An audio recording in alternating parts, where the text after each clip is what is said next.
Welcome to another episode of Mondays with the Mayor. Today, my special guest is Representative Tonya Pfaff, our State House representative. She just finished up a long legislative session, even though it was incredibly short. And I wanted to spend some time, catch up a little bit, and figure out what happened in Indianapolis this year. What should we be concerned about here in Terre Haute? What should we be in favor of? And what next year is going to look like? Well, there's a lot that goes on. So we always have a short session or a long session. This was a short session, which was 9 weeks. But amazingly, we still passed over 125 bills in a short session. What?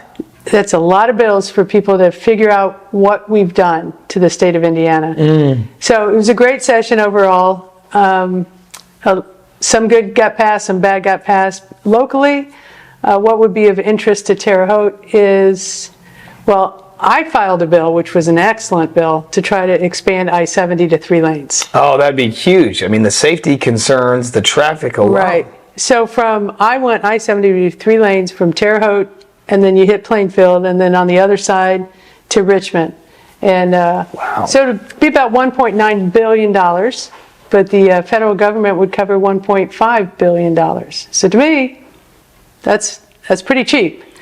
We're getting 75% of this project covered. You're good at math. I had a good math teacher. So it was not a budget year. So in state government, every 2 years, which is an odd numbered year, we have the budget. And that's a long session. It's about 4 months. And that's when we make decisions. So the reason I filed it this year is to get the conversation started. Got a lot of positive results. So I'm going to push hard for it next year. So I-70, believe it or not, I think would be awesome as a 3-laner. You know, I think so too. Of course, the traffic safety is a large portion of the conversation. I know school corporations that won't even drive on it. And I think another angle too is every traffic stop on an interstate, semis back up. And if you look at our semi traffic from exit 7 here in Terre Haute all the way up to Indianapolis, every time a semi stops, it has a financial impact to the companies, the trucking companies. The supply chain is a huge topic of conversation. So just keeping that traffic moving is huge. Now we have semis sitting idle, right? Now you're talking about gas conversations, even the environment, and in all layers of this argument. And so, that's interesting because, with city government, you see all layers. At the state, we focus on, the bigger issues, but how we affect locally. So next year, we'll kind of talk about next year, hoping to do some things for the city of Paradise. Even got the hat right there. So good thing we're, we have a lot of open communication. So it was great to see you over at the State House. One of the best things you can do is support your city. So one of my primary jobs is to bring as much light and as much resources and money over to the west side of the state because I think we need it. And I've really enjoyed going to the State House. I made 3 short trips.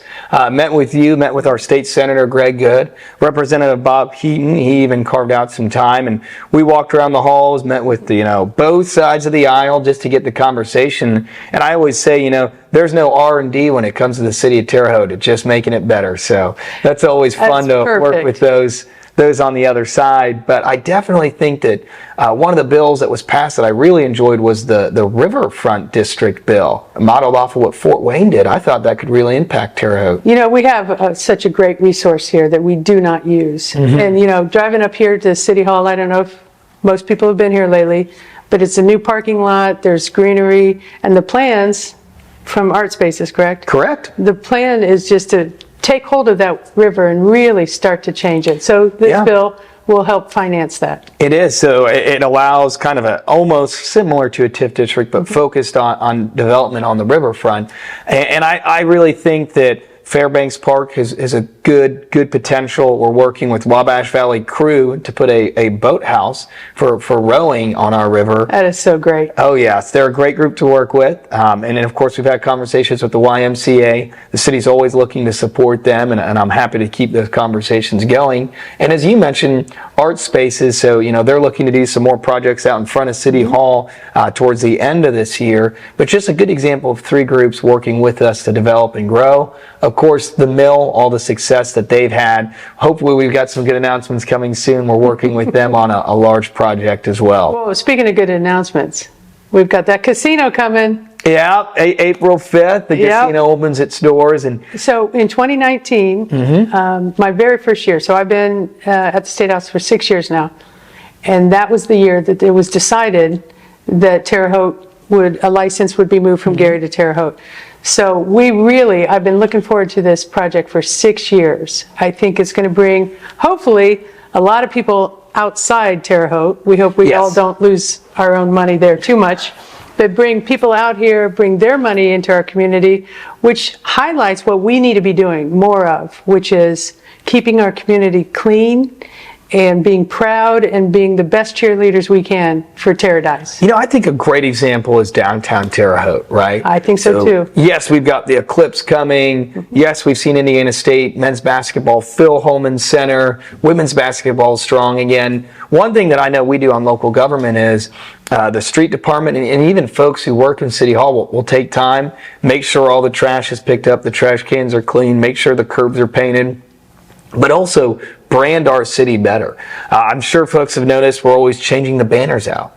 If IC is doing well, we're going to put up a lot of ISU banners. We're going to drop off some posters to our downtown businesses. They've been offering food specials on game day, and it's really just working with the university to market downtown and the university as one conjoined item instead of two separate entities. That would be fantastic. And, you know, we have so many positive opportunities right now. So I'm just going to hit the casino again. So all these outside people, we don't want them to just go to the casino. We want them to go to our downtown. We want to, you know, spend your money here, see what's going on, and then come back. And that's the goal. You know, we're looking at wayfinding. We're looking at the See You in Terre Haute app. But we're also looking at just old school marketing, right? You know, having some of the conversations with the casino of advertisements inside the casino as well. And I do think it'll be a much needed boost to the east side. I see a lot of potential there, and I'm looking forward to April 5th and the doors opening. I think it'd be great. So what else is going on? You just became mayor. You're new at this. How's the city of Terre Haute? We're pushing on a lot of ends. One of our proudest accomplishments so far is our infill housing approach. So taking the city-owned vacant lots, working with residential developers and building single-family homes on them. We do need housing. We do. We have a severe housing shortage in West Central Indiana. As the whole state of Indiana. We had several bills for this, and we actually loosened some guardrails to help builders actually want to build so that they can make money. And we're working with them through the American Rescue Plan and Thrive West Central's infrastructure micro grant program. Look, I'm happy to announce that in this first quarter alone, from a city vacant lot perspective, we've taken dozens and dozens of lots and turned them into homes. And then working with Thrive, we've had now about a dozen applicants receive funding for new homes in Vigo County and Terre Haute. Which is amazing. And so how's the blight? So let's say I live next door to a house that is dilapidated or caught on fire. Do I just call the mayor's office? Well, that's one way to do it. But our building inspection will go out and they condemn the house. Currently, we can take down about 20 properties a year financially. Of course, the unfortunate reality is we have about 226 on the list that need to be taken down. We have that many. Wow. So one of the benefits of the casino is some increased revenue, and we do look to increase that budget so we can bring more some of these dilapidated homes, help out those neighborhoods, and then we get a vacant lot that we can develop. Of course, the goal is for every house to be rehabilitated, right? I don't enjoy tearing them down, but not every situation is black and white. So working through that process, Terre Haute redevelopment has been really improving their efficiencies. They are on top of it right now. Jordan Martle's our new redevelopment director. He's doing a very good job, and Dean Branson's always giving it his 100%. So I see improvement in our legal process for condemning houses and taking them down. And we've done about a dozen this year already. That's great. Terre Haute. You know, we have so much to look forward to. It's spring. You know, Terre Haute always looks better. And we've got our parks. Our park system Our parks are fantastic. I mean, you just can't beat our park system.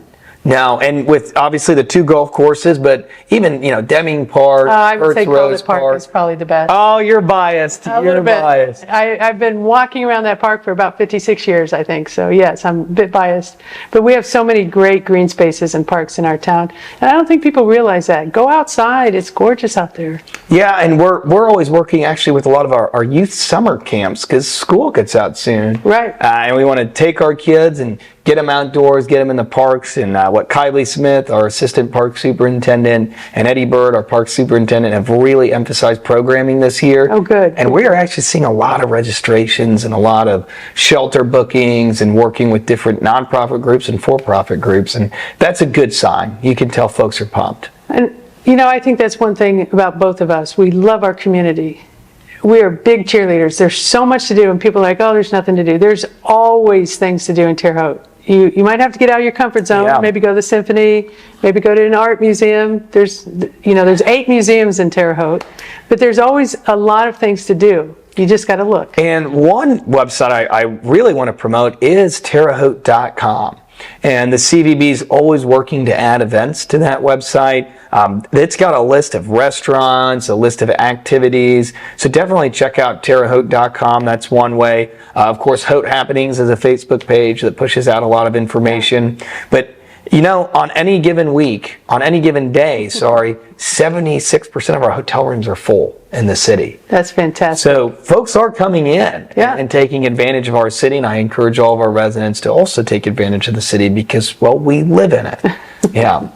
So, well, what are you looking forward to next session? You on any committees? I am on education, elections, and ways and means. So education, we talk about things like should 3rd graders be flunked or not.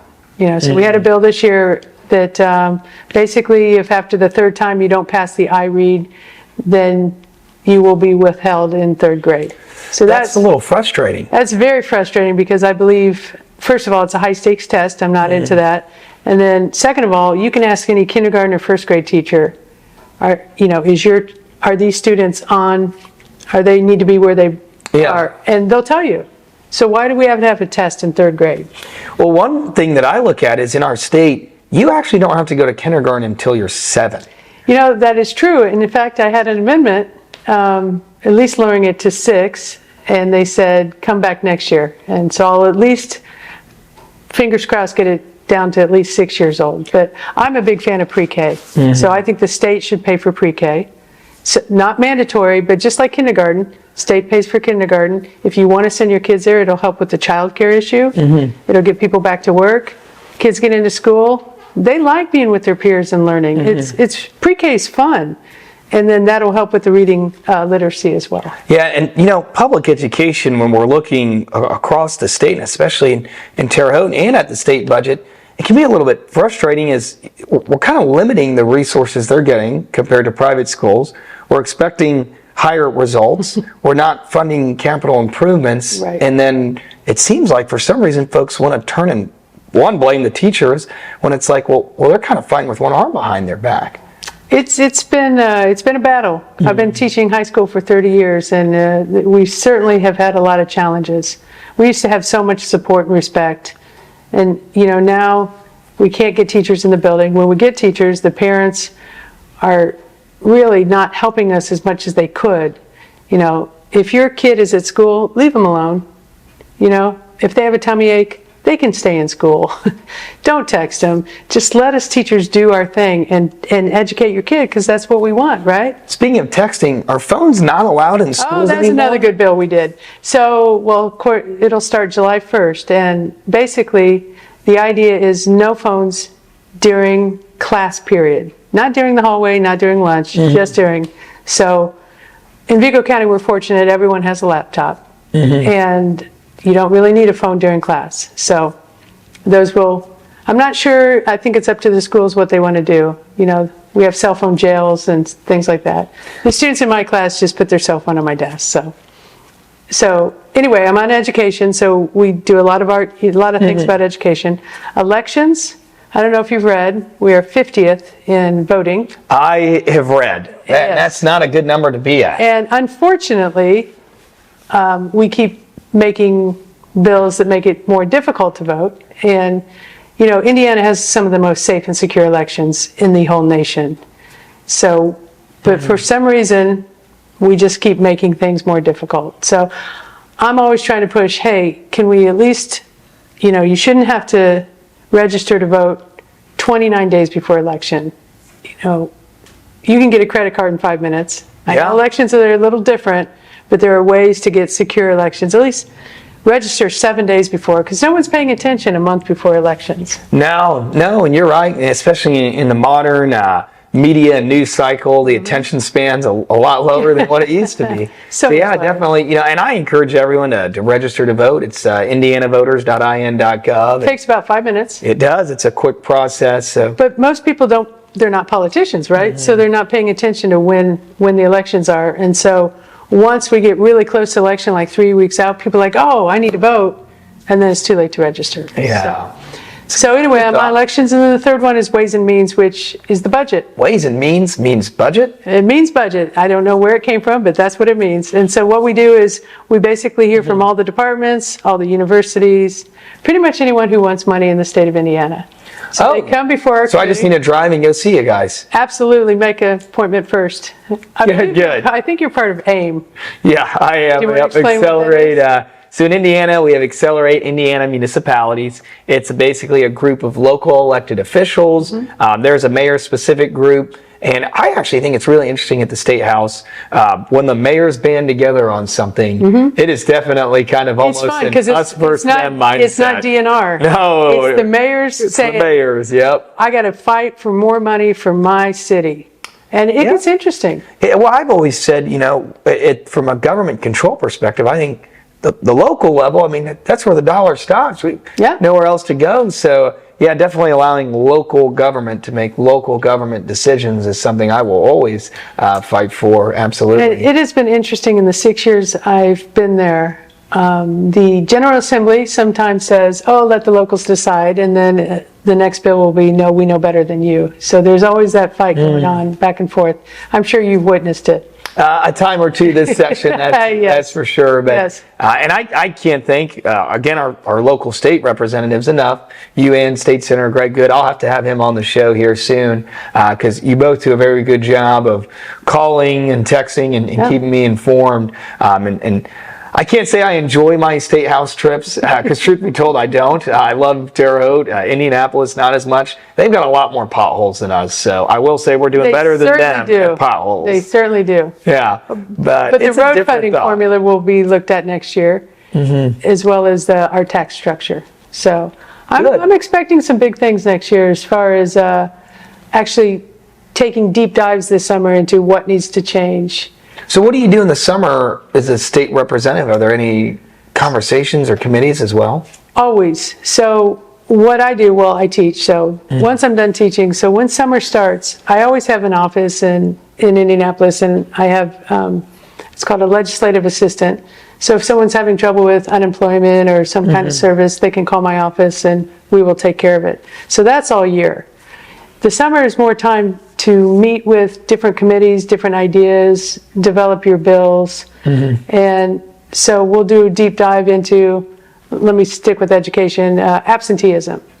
So we had a bill on absenteeism that only went from kindergarten to 6th grade. This year I'll meet with the state senator and we'll have a group of people, bring in the experts and try to figure out how can we get kids to come to school from 7th grade to graduate from high school. Because our graduation rate has dropped. The state of Indiana has as well, but Vigo County has. And so we need to just start trying to figure out what can we do as the government to try to get more people to school. Yeah, again, a myriad of factors there. Parents being at home or being involved, or especially when you have working parents, how do you provide for some of those students? But I'm happy you're having those conversations. I'm a strong supporter of the Vigo County School Corporation at the local level, and always wish them the best and look for opportunities to support them. So sounds like you've got a busy summer. Well, so I'll be on different committees. We'll have some election stuff, and there's just things that pop up. You know how it is. Oh, yes. So there'll be a crisis, and then we'll get together and we'll meet and we'll try to figure out what's best for the state of Indiana. Good, good. Well, I'm looking forward to your great summer of study and sessions, and then an even better legislative session next year, especially it being a budget year. Yes. And Terre Haute will have strong representation with you, and I'm happy to join you at the State House for some conversations. Bring you over. How's that? And then I'm going to sprint back here because Terre Haute is it's just a different world up there. So I'm happy in my But town. you also have a lot to do here. And so Yeah. thank you for all you've been doing. So far, I think you're off to a great start. Well, it's always good to hear a good positive comment every now and then, but you know, we've got a long way to go. Yep. We absolutely do in Terre Haute. And, you know, one thing I will thank the state government for is the opioid settlement. Yes. I know the city of Terre Haute is looking to use our opioid settlement to expand our social worker program with the police department and have a positive impact on mental great. health in our community. That's great. So always looking for an opportunity to improve Paradise. Thank you for the time today. You're welcome. It's been a pleasure. Good to see you. Thank you Enjoy. so much. Good to see you guys.